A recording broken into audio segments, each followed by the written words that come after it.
Hey there and welcome to my channel. This is Foggy Fiction and I am Haley. I'm a writer living with mental illness, and today I want to share with you the coping mechanisms that I use to get me through the day. So I live with generalized anxiety disorder, panic disorder, PTSD, and major depressive disorder. I also have been told that I have obsessive tendencies, I think is how it was worded, though not full-blown OCD. And I also always like to mention that I have survivor's guilt, because that's not really talked about, and I think it's important. I also think it's worth noting, since we're talking about coping mechanisms, that when I was first diagnosed with panic disorder, agoraphobia was also brought up. While I don't feel like that applies to me anymore, I think it's important to mention because I use some of these same coping mechanisms to help me deal with that fear of leaving the house by myself as well. It is also very important for me to mention that while these coping mechanisms work for me, that doesn't mean they're necessarily going to work for you. I went through several different options before I found what I liked and what I felt actually helped me, and I'm still trying more. So that's also something to keep in mind. So the trick for me is finding something that distracts me enough from my panic while also not requiring so much of my brain's focus that I can't do it. So the first thing that I had come up with was ABCs. So I just started saying my ABCs forwards and backwards because, I didn't know how to do my ABCs backwards, and it took focus trying to figure it out. This one doesn't work as much for me anymore, while it is still one of my first go-tos because it's just got that comfort thing attached to it. I know my ABCs forwards and backwards very well now, so it doesn't necessarily work for me anymore. I almost think I can say them backwards faster than forwards. A, B, C, D, E, F, G, H, I, J, K, L, M, N, O, P, Q, R, S, T, U, V, W, X, Y, Z, Z, Y, X, W, V, U, T, S, R, Q, P, O, N, M, L, K, J, I, H, G, F, E, D, C, B, A. Useless talent. The second one for me is counting. So when the alphabet thing started working less and less because, I'd memorized it by that point, it was like a reflex, I switched to numbers. Counting by fours is where I started, and then when that got too easy, I started counting by threes. Again, I know how to count, so it wasn't something that was too difficult that it required so much of my brain that I wasn't going to be able to do it.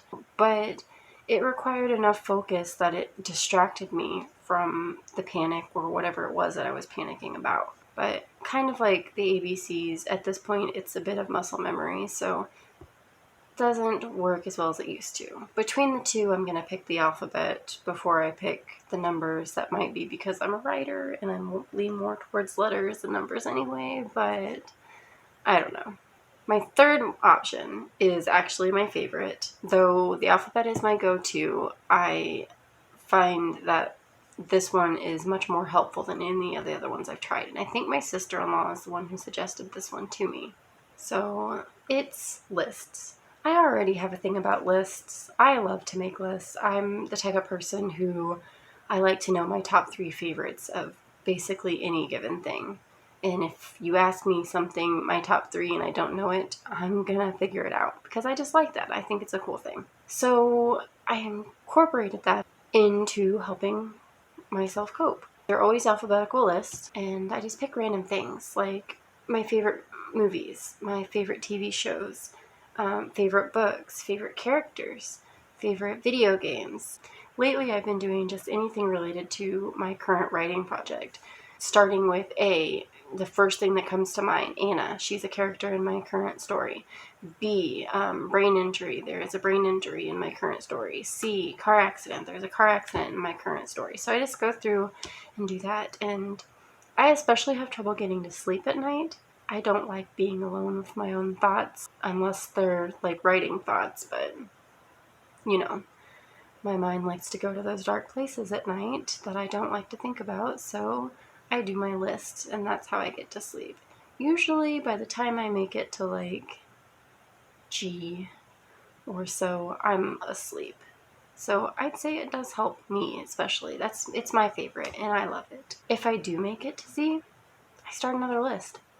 That's the great thing about it. It's like there are endless possibilities with this one. Favorite foods. Cool. I can go through that. Sometimes that makes me hungry, though. So, but you just keep going through the list, and it works for me. So those are the 3 that work for me.